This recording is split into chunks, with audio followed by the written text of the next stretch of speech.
dans le vif du sujet, avec un lien évidemment avec cette crise en Ukraine et la paire euro-US dollar, une paire complètement corrélée à la paire dollar-rouble.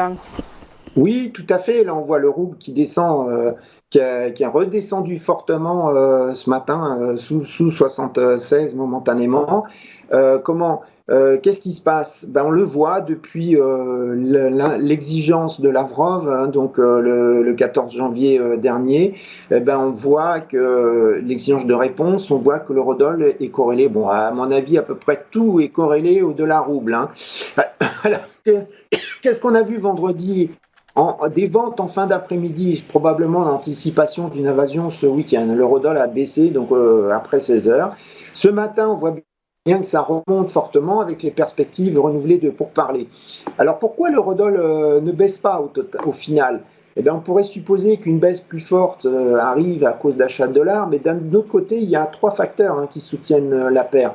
Ben, depuis la réunion de la BCE, le 3 février dernier, le marché intègre toujours une hausse de 10 basis points des taux directeurs en juillet actuellement, de la BCE à l'été. On a aussi l'anticipation d'une hausse de 50 basis points pour la réunion de la Fed qui s'est assez fortement dissipée. Et on a un marché, quand on parle en termes de flux, qui est déjà long dollar, hein. Donc, ce qui encourage donc certains traders à acheter la paire de devises sur les points bas, hein. Alors, la semaine dernière aussi, on a vu des achats en provenance d'entreprises multinationales ainsi que de banques centrales, hein. Bon, personnellement, je pense que les traders ne prennent suffisamment pas en compte le risque Ukraine, hein. Alors, si on regarde les résistances, on est sur la première. 90, c'est le plus haut qu'on a vu sans accord, sauf que la situation s'est détériorée depuis. S'il y a un accord, on peut supposer que l'eurodoll franchira très rapidement cette résistance dans l'euphorie et qu'on pourra atteindre la prochaine à 1,1550. Mais ça pourrait être éphémère, car la donne, comme je vous dis, elle a changé, même aussi côté macroéconomie. On voit que, par exemple, la banque JP Morgan anticipe maintenant des hausses de taux de la Fed, non plus à 6-7 hausses, mais à 9.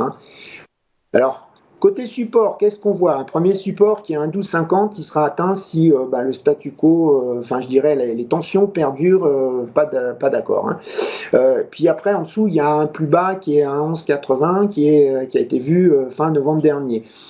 Après, il ne faut pas se leurrer, il sera enfoncé comme du beurre en cas d'invasion.